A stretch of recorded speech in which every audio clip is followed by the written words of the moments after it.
Unprejudiced observer, aphorism 6. So, unprejudiced observer is the one who observes everything which is as it is without making his own bias coming, without letting his own biases or prejudices coming in the way. So, what basically is prejudice? So, prejudice means a judgment or opinion formed beforehand or without due examination. It is also known as bias. And observer is the person or the man having the power of observation. So in aphorism 6, Dr. Hahnemann says that an unprejudiced observer is he who is aware of the uselessness of the speculations about disease and takes note only of the signs and symptoms of the patient because the physician cannot see the vital force which produces the disease. तो इसका meaning क्या है? सबसे पहले doctor Hahnemann बात करते हैं कि फिजिशियन को हमेशा अनप्रेजुडाइज्ड होना चाहिए, उसमें कोई बायसेस नहीं होना चाहिए जिससे कि उसके ऑब्जर्वेशन में फॉल्ट आ सकता है. तो ही सेज कि ही should be aware of the uselessness of speculation about diseases.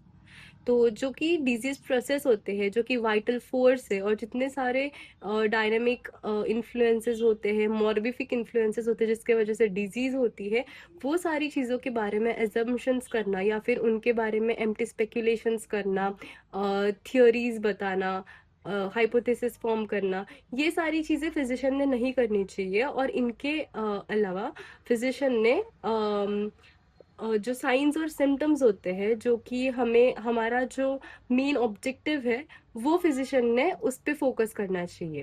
So the physician should be vigilant enough to observe what is important for him, that is the science and symptoms of the disease, जिससे कि हमें disease का portrait मिलता है. अब इसमें errors of prejudices कैसे हो सकते हैं? तो एक तो नॉन ऑब्जर्वेशन की वजह से हो सकता है या फिर माल ऑब्जर्वेशन की वजह से हो सकता है. तो what is non observation?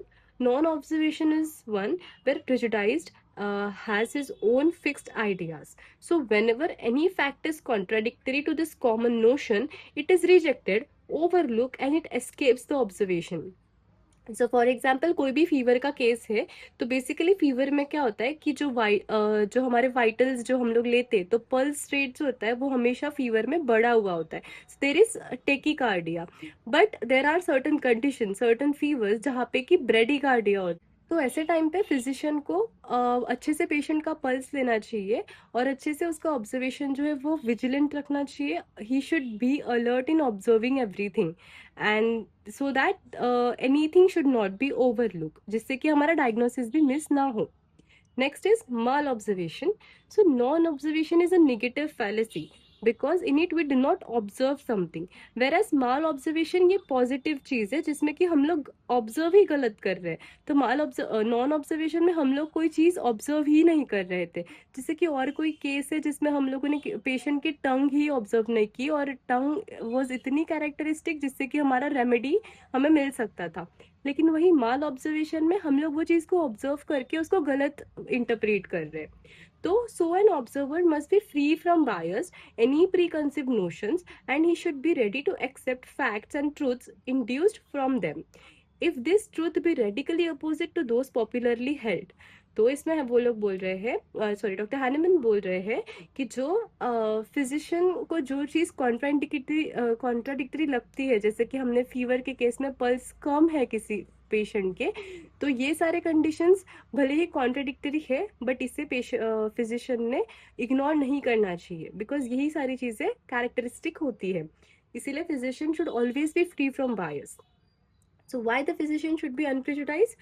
The physician should be unprejudiced in order to get the totality of the case, which helps the individualize the patient and which leads to the choice of a curative remedy.